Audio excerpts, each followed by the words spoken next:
You know what's funny? That I look back on the 90s, and I guess every generation's going to have this moment where, well, I don't think Gen Z is going to, because this era is too broken and dysfunctional. But I remember the 90s being, and you can find clips of extraordinary things that you could almost have concluded that America, to some degree, had arrived. I'm not saying it really had, but it was a weird time where people almost just stopped agitating and stopped fighting and stopped just dividing constantly along all these different lines. And by the halfway point in the Lewinsky scandal and the rise of the Gingrich right, it was starting to break down. But man, I just remember it was so strange. My favorite example of this is that you had two shows that ran side by side on popular network TV, Family Matters and Step by Step. They were two family sitcoms. One was a black family, one was a white family. And no one even thought about it. Actually, the black family show became much more popular because of the character Steve Urkel.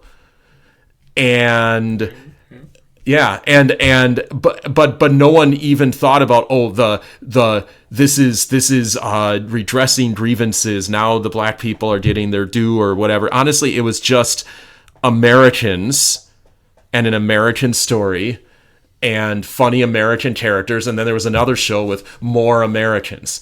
Was it a simulated ideal? I don't know, but it reflected something in the culture at that time. Well, sure, but then my question is, you had Tupac Shakur, who was more of a communist, right? And he was massive in the culture. He was. And NWA, so there's still problems in the black community, and at that time, a lot of it was the police. Still is the police. Nothing really changed. It's crazy. But, like, LA riots, OJ, those were moments of, like, racial tensions. The problem is, in the 90s, I think you have a nostalgia that I don't. I called it nostalgia openly. Yeah. You have an idea of the 90s where it was a lot more flourishing and more, like, peaceful. But there were still those subtle moments that, like, we're feeling the effects of now. Mm-hmm. Right? Like, okay. Clinton and Bush, they were kind of the same candidate. Bush and Gore, they were the same candidate.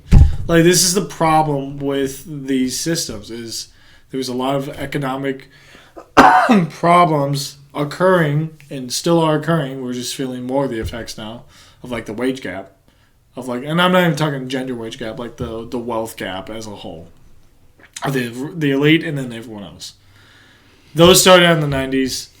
Well, they didn't really start out in the 80s, but they were, like, growing in the 90s. So the 90s was, like, a more peaceful time just because geopolitics was mellowing out. In America, the rest of the world, it was a complete mess. It was. So, Somalia and the Soviets, and the collapse of the Soviet state, Bosnia and Rwanda. I know. That's why I said this was nostalgic. I realize I'm looking at the 90s like the boomers looked at the 50s. I know that I am. Well, at least you have some credence to the 90s. 50s was just out. That's, like, more ridiculous because you actually had segregation. Yeah, and it's ironic that both of them ended in exactly the same way, with and it was one Democratic president and one Republican president that took America into a hopeless war that accomplished nothing and was completely unnecessary. Even if Vietnam was probably more inevitable and Iraq was far more of an arbitrary sort of, we're just going to be the neocon moment kind of deal, but it had the same effect where LBJ and Vietnam took the unity of the 50s, or at least the surface level unity, busted wide open.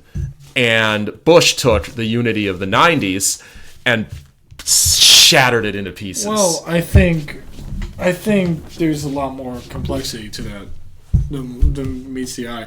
Because you do have, with LBJ, you have the Kennedy's death.